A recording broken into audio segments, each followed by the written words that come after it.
इस वीडियो में हम देखेंगे स्टूडेंट मॉड्यूल में स्टूडेंट्स की प्रोफाइल कैसे अपडेट की जाए। जीपी, ईपी, एपी या जनरल प्रोफाइल, एनवायरनमेंट प्रोफाइल और फैसिलिटी प्रोफाइल को कंप्लीट कैसे करें। यहाँ पर एक प्रॉब्लम आ रही थी, लैंग्वेज प्रॉब्लम, जो अब सॉल्व हो चुकी है। उस प्रॉब्लम के सॉल्व होती ही अब हम छात्रों की तीनों प्रकार की प्रोफाइल कैसे अपडेट कर सकते हैं, यहाँ पर हम देख लेते हैं। कैसे आप छात्रों की प्रोफाइल अपडेट करेंगे, कौन कौन सी जानकारी वहाँ पर आपको फिल करनी होगी। तो आगे हम देखते हैं। इसके लिए आपको ब्राउज़र पर सर्च करना होगा UDIGE प्लस और पूर्व की तरह लॉगिन करना होगा। स्टूडेंट मॉड्यूल को जैसे आप लॉगिन करते हैं तो यहाँ पर सत्र सेलेक्ट करने के लिए ऑप्शन आ जाता है। क्योंकि हम 2024-25 लेकर करना चाहते हैं तो यहाँ पर 2024-25 को क्लिक कर देते हैं। जैसे ही आप 2024-25 को क्लिक करते हैं तो आपको यहाँ स्टूडेंट की जानकारी शो होती है, किस कक्षा में कितने स्टूडेंट हैं, या स्कूल डैशबोर्ड यहाँ पर ओपन होता है। अब आप यहाँ पर देख रहे हैं विभिन्न कक्षाओं में छात्रों की जानकारी शो हो रही है, किस कक्षा में कितने छात्र हैं। अब class, grade, section, boys, girls, transgender, total, incomplete status और एक्शन, विभिन्न ऑप्शंस यहाँ पर शो हो रहे हैं। यहाँ आप जिस कक्षा के छात्रों की प्रोफाइल अपडेट करना चाहते हैं, जनरल प्रोफाइल, एनवायरनमेंट प्रोफाइल और फैसिलिटी प्रोफाइल, उस कक्षा के सामने आखिरी कॉलम में जो एक्शन वाला कॉलम है वहाँ पर व्यू मैनेज आपको शो होगा। व्यू मैनेज पर क्लिक कर देते हैं तो यहाँ पर छात्रों की सूची ओपन हो जाती है। यहाँ पर आपको उस कक्षा के सभी छात्रों की सूची दिखाई दे रही है और यहाँ पर हम देख रहे हैं स्टेटस में वो नॉट स्टार्टेड शो हो रहा है, क्योंकि छात्रों की प्रोफाइल कंप्लीट नहीं की गई है। तो अब हम पहले छात्र की प्रोफाइल अपडेट करके देखेंगे किस प्रकार से आपको तीनों प्रकार की प्रोफाइल कंप्लीट करनी है या अपडेट करनी है। तो पहले छात्र की हम जनरल प्रोफाइल को क्लिक कर देते हैं। जो आपको फॉर्म स्टेटस में 3 बॉक्स दिखाई दे रहे हैं, यहाँ जनरल प्रोफाइल को क्लिक करते हैं तो छात्र की जनरल प्रोफाइल यहाँ पर ओपन हो जाती है। अब इसमें आप जानकारियाँ देख लें और यहाँ में भी देख लें कि किस जानकारी में आप सुधार कर सकते हैं, किस जानकारी में सुधार नहीं कर सकते। तो यहाँ हम देखते हैं छात्र का नाम शो हो रहा है, जेंडर पर क्लिक करके देखें। यहाँ पर जेंडर भी आप चेंज नहीं कर सकते, छात्र की डेट ऑफ बर्थ भी चेंज नहीं कर सकते, छात्र की समग्र आईडी को आप चेंज कर सकते हैं। छात्र की माता का नाम, यदि माता का नाम यहाँ सही नहीं है तो आप इसे भी चेंज कर सकते हैं। छात्र के पिता का नाम चेंज कर सकते हैं। और आगे हम देखेंगे गार्जियंस नेम, छात्र के गार्जियंस का नाम यदि चेंज करना चाहते हैं आप तो वह भी कर सकते हैं। अब यहाँ पर छात्र का जो आधार है, आधार संख्या भी आप मिलान कर लें और आधार पर जो छात्र का नाम है उसका भी मिलान कर लें। यहाँ हम जैसे क्लिक कर रहे हैं तभी यहाँ सुधार का ऑप्शन नहीं आता। छात्र के आधार में किसी प्रकार आप चेंज करना चाहते हैं तो do you want to change Aadhaar detail in HDMS जो लिखा हुआ है उसके सामने एक चेक बॉक्स दिया हुआ है, यहाँ पर क्लिक करें, सही का टिक हो जाता है और यहाँ पर आप छात्र के आधार नंबर और आधार पर छात्र का नाम इसमें चेंज कर सकते हैं। एड्रेस को चेंज कर सकते हैं, पिन कोड चेंज कर सकते हैं। मोबाइल नंबर, जो यहाँ छात्र का मोबाइल नंबर दिया हुआ है इसमें भी आप चेंज कर सकते हैं। हम यहाँ पर देखते हैं छात्र का आधार आप चेंज कर सकते हैं। और भी जो जानकारी यहाँ पर क्लिक करने पर चेंज हेतु आपको ऑप्शन प्राप्त हो जाता है, उनमें चेंज कर सकते हैं।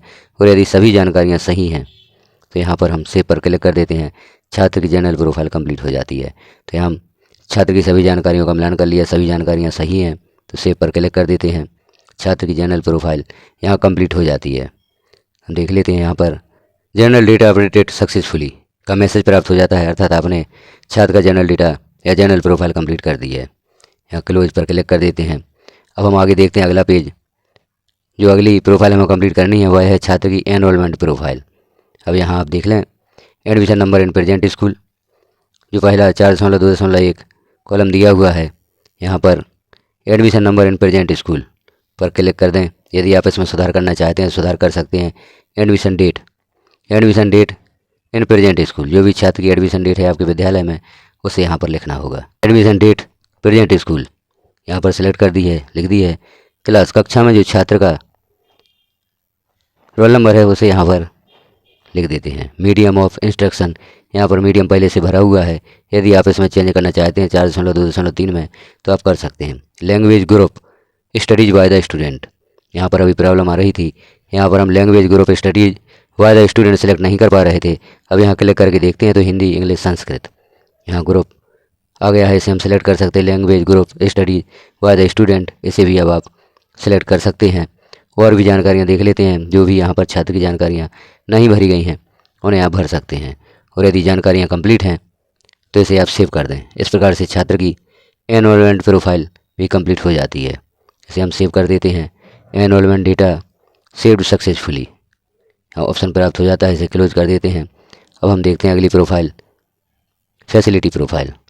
यहाँ पर अब देखेंगे जो भी छात्र को फैसिलिटी प्राप्त होती हैं, सुविधाएं प्राप्त होती हैं, उनसे संबंधित जानकारियाँ यहाँ पर शो हो रही हैं। जैसे whether facility provided to the student for the year of filling, तो यहाँ पर यदि छात्र को सुविधाएं प्राप्त होती हैं विद्यालय द्वारा तो यस पर क्लिक कर देंगे, और यदि नहीं प्राप्त होती तो यहाँ पर नो पर क्लिक कर देंगे। तो सरकारी स्कूलों के लिए तो यह सुविधाएँ प्रदान की जाती हैं, यहाँ पर आपको यस पर लिखना होगा, यस पर क्लिक करना होगा।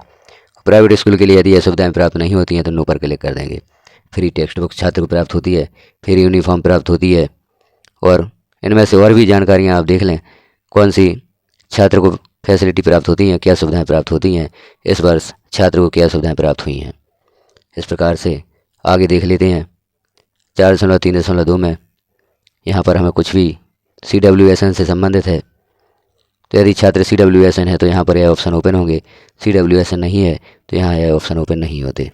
अगला बिंदु देखते हैं, whether student has been screened for specific learning. अब यहाँ हम देख रहे हैं जानकारी अंग्रेजी में दी गई है, यदि आप इसे हिंदी में देखना चाहते हैं तो आप हिंदी में भी कर सकते हैं। कैसे कर सकते हैं वह भी हम देख लेते हैं। राइट साइड में ऊपर लैंग्वेज का ऑप्शन शो हो रहा है, जैसे यहाँ पर इंग्लिश लिखा हुआ है तो यहाँ इंग्लिश या हिंदी दोनों हम सेलेक्ट कर सकते हैं। यदि आपको इंग्लिश में जानकारियाँ पढ़ने में प्रॉब्लम होती है तो आप यहाँ पर हिंदी सेलेक्ट कर दें। हिंदी सेलेक्ट करेंगे तो यह सारी जानकारी हिंदी में प्राप्त हो जाएगी, तो हिंदी में आप इसे रीड करते हुए इस प्रोफाइल को कंप्लीट कर सकते हैं। तो यहाँ पर जानकारियाँ देख लें, चूँकि कक्षा 8 के छात्रों के हम प्रोफाइल अपडेट कर रहे हैं तो यह जानकारियाँ पूर्व से भरी हुई हैं। यदि कोई जानकारी यहाँ पर खाली है तो सारी जानकारियों का मिलान कर लें। आप किसी जानकारी में सुधार करना चाहते हैं तो सुधार कर दें, और जानकारियाँ सही हैं तो यही रहने दें। अब यहाँ पर 4.3.10 में हम देखते हैं छात्र की लंबाई सेंटीमीटर में और छात्र का वजन किलोग्राम में हमें देना है, तो छात्र की लंबाई आप सेंटीमीटर में लिख दें और छात्र का वजन किलोग्राम में यहाँ पर फिल कर दें। अब हम देखते हैं यहाँ पर कुछ नए ऑप्शन भी जोड़े गए हैं इस वर्ष, जैसे 4.3.11 छात्र के निवास से स्कूल की अनुमानित दूरी।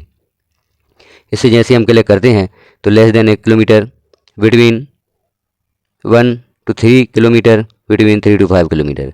तो जो भी ऑप्शन सही है, जैसे छात्र उसी गांव का है जिस गांव में विद्यालय है या उसी शहर का है तो 1 किलोमीटर से कम दूरी है, सेलेक्ट कर दें। या छात्र किसी दूसरे गांव या शहर से अध्ययन करने आता है तो यहाँ पर आपको दूरी सिलेक्ट करनी होगी। माता पिता या कानूनी विभाग की उच्चतम शैक्षणिक योग्यता, यह भी नया ऑप्शन यहाँ पर ऐड किया गया है। तो छात्र के माता पिता की जो भी अभिभावक की जो भी एजुकेशन है उसे आप यहाँ पर सिलेक्ट कर सकते हैं, और सारी जानकारी यहाँ पर कंप्लीट हो जाती हैं। जैसे ही सभी जानकारी आप कंप्लीट कर देते हैं, अच्छे से मिलान कर लें, सभी जानकारियाँ कंप्लीट हो जाती हैं तो आप जमा करें पर क्लिक कर देते हैं, तो छात्र की फैसिलिटी प्रोफाइल भी कंप्लीट हो जाती है। इस पेज की सभी जानकारियों का मिलान करें और जमा करें पर क्लिक कर दें। जैसे ही आप जमा करें पर क्लिक करते हैं, इस पेज की जानकारी कंप्लीट हो जाती है और छात्र की जनरल प्रोफाइल, एनरोलमेंट प्रोफाइल और फैसिलिटी प्रोफाइल कंप्लीट हो जाती है। तो यहाँ पर हमने क्लिक किया है जमा करें पर, तो मैसेज शो हो जाता है facility data has been saved successfully. इस प्रकार से छात्र की तीनों प्रोफाइल कंप्लीट हो जाती हैं। तो इसे हम क्लोज कर देते हैं और नेक्स्ट पर या अगला पर क्लिक करते हैं। जैसे आप अगला पर क्लिक करेंगे, यहाँ छात्र की संपूर्ण जानकारी आपको शो होगी। स्टूडेंट का नाम है, छात्र का नाम, लिंग, जन्मतिथि, स्थायी शिक्षा संख्या यानी PEN, माता का नाम, पिता का नाम, अभिभावक का नाम, आधार संख्या, आधार के अनुसार छात्र का नाम, और भी सभी जानकारियाँ यहाँ पर शो होती हैं। और यदि यह जानकारियाँ आपने मिलान कर ली सही हैं तो यहाँ हम नीचे देख लेते हैं कब छात्र की प्रोफाइल कंप्लीट मानी जाती है। सारी जानकारियाँ यहाँ पर कंप्लीट हो गई हैं, हमने मिलान कर लिया है, सभी जानकारियाँ सही हैं। तो आपको यहाँ पर क्लिक करना होगा डेटा पूरा करें या कंप्लीट डेटा, आपको अंग्रेजी में यहाँ पर लिखा होगा कंप्लीट डेटा या हिंदी में लिखा हुआ है डेटा पूरा करें। इस पर क्लिक कर देते हैं तो छात्र की प्रोफाइल कंप्लीट हो जाती है। Are you sure you want to complete the data, हम ओके पर क्लिक कर देते हैं, छात्र की प्रोफाइल कंप्लीट हो जाती है। अब यहाँ पर इस मैसेज को आप हटाना चाहते हैं तो ओके पर क्लिक कर दें, और अगले स्टूडेंट की प्रोफाइल अपडेट करना चाहते हैं नेक्स्ट स्टूडेंट पर क्लिक कर दें। अगले छात्र की जानकारी यहाँ पर ओपन हो जाती है। तो इस प्रकार से आप छात्र की जनरल प्रोफाइल, एनुअल प्रोफाइल और फैसिलिटी प्रोफाइल को कंप्लीट कर सकते हैं। छात्र की तीनों प्रोफाइल कंप्लीट कर देते हैं तो आप यहाँ पर देख रहे हैं प्रविष्टि स्थिति कंप्लीटेड है, और प्रपत्र की स्थिति में जो तीनों प्रकार की प्रोफाइल हैं वह ग्रीन कलर में शो होने लगी हैं, अर्थात छात्र की तीनों प्रोफाइल कंप्लीट हो चुकी हैं। यहाँ चूँकि जानकारी हिंदी में शो हो रही है। यदि आप इसे अंग्रेजी में देखना चाहते हैं तो यहाँ पर इंग्लिश सेलेक्ट कर दें। तो यहाँ पर हम देख रहे हैं GP, EP और FP प्रोफाइल छात्र की कंप्लीट हो चुकी है। इस प्रकार से आप छात्र की तीनों प्रकार की प्रोफाइल कंप्लीट कर सकते हैं। जानकारी देखी आपने, जानकारी कैसी लगी कमेंट में अवश्य बताएं। कमेंट अवश्य करें जानकारी अच्छी लगी या जानकारी में कोई कमी आपको लगी, कमेंट अवश्य करें। इस प्रकार की जानकारी आप देखना चाहते हैं तो चैनल को सब्सक्राइब कर लें, बेल आइकन को क्लिक कर ऑल पर प्रेस कर दें ताकि जैसे ही कोई महत्वपूर्ण जानकारी चैनल पर पब्लिश की जाती है सर्वप्रथम आपको प्राप्त हो सके। क्योंकि यूडाइस प्लस से संबंधित सभी जानकारियाँ लगभग इस चैनल पर आपको पब्लिश की गई हैं। जो भी जानकारी आप देख सकते हैं, जिस कार्य में आपको प्रॉब्लम्स होती है उसका सॉल्यूशन निराकरण इस चैनल पर आपको प्राप्त हो सकता है। क्योंकि सभी प्रॉब्लम्स का सॉल्यूशन यहाँ पर देने का प्रयास किया गया है और मुझे विश्वास है कि वह प्रयास आपके काम में भी आ सकते हैं। वीडियो को लास्ट तक देखने के लिए आपका धन्यवाद।